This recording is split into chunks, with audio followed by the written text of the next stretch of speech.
സാക്ഷ്യവുമായി പോയിടാം നാം യേശുവിനായി സാക്ഷികളായിടാം പോയിടാം നാം.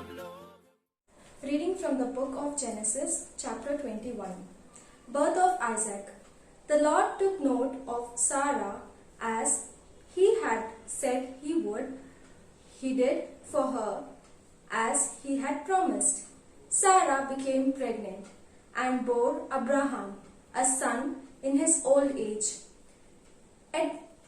At the set time that God had stated, Abraham gave the name Isaac to this son of his whom Sarah bore him. When his son Isaac was 8 days old, Abraham circumcised him, as God had commanded. Abraham was 100 years old when his son Isaac was born to him. Sarah then said, God has given me cause to laugh, and all who hear of it will laugh with me. Who would have told Abraham, she added, that Sarah would nurse children? Yet I have borne him a son in his old age. Isaac grew, and on the day of the child's weaning, Abraham held a great feast. Sarah noticed the son whom Hagar, the Egyptian, had borne to Abraham playing with her son Isaac. So he demanded of Abraham, "Drive out that slave and her son. No one of that slave is going to share the inheritance with my son Isaac." Abraham was greatly distressed, especially on account of his son Ishmael. But God said to Abraham, "Do not be distressed about the boy or about your slave woman. Heed the demands of Sarah, no matter what she is asking of you. For it is through Isaac the descendants shall bear your name.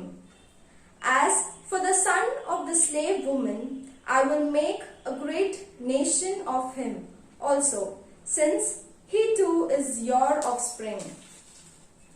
Early the next morning, Abraham got some bread and a skin of water and gave them to Hagar. Then, placing the child on her back, he sent her away. As she roamed aimlessly in the wilderness of Beersheba, the water in the skin was used up. So she put the child down under a shrub, and then went and sat down opposite to him, about a bow shot away. For she said to herself, "Let me not watch to see the child die." As she sat opposite him, he began to cry.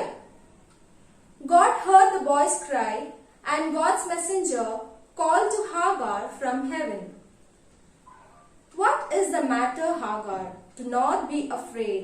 God has heard the boy cry. In this plight of his, arise, lift up the boy and hold him in the hand, for I will make of him a great nation." Then God opened her eyes, and she saw a well of water. She went and filled the skin with water and then let the boy drink. God was with the boy as he grew up. He lived in the wilderness and became an expert bowman.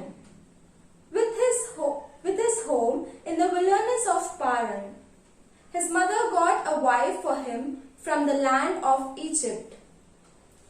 About that time, Abimelech, accompanied by Phicol, the commander of his army, said to Abraham, "God is with you in everything you do.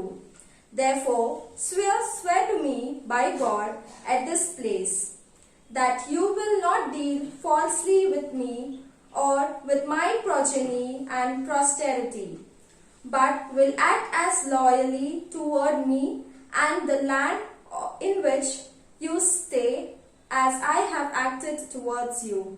To this Abraham replied, "I so swear." Abraham, however, reapproached Abimelech about a well that Abimelech's man had seized by force. I have no idea who did that, Abimelech replied. In fact, you never told me about it, nor did I ever hear it until now. Then Abraham took sheep and cattle and gave them to Abimelech, and the two made a pact. Abraham also set apart 7 ewe lambs of the flock, and Abimelech asked him, "What is the purpose of these 7 ewe lambs that you have set apart?" Abraham answered, "The 7 ewe lambs you shall accept from me, that thus I may have your acknowledgement that the well was dug by me. This is why the place is called Beersheba. The two of them took an oath there." When they had thus made the pact in Beersheba, Abimelech, along with Pichol, the commander of this army, left and returned to the land of Philistines. Abraham planted a tamarisk at Beersheba, and there he invoked by name the Lord, God the Eternal. Abraham resided in the land of Philistines for many years.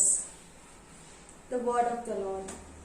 പോയിടാം നാം ലോകം മുഴുവനും പോയിടാം സുവിശേഷവുമായി പോയിടാം നാം യേശുവിനായി സാക്ഷികളായി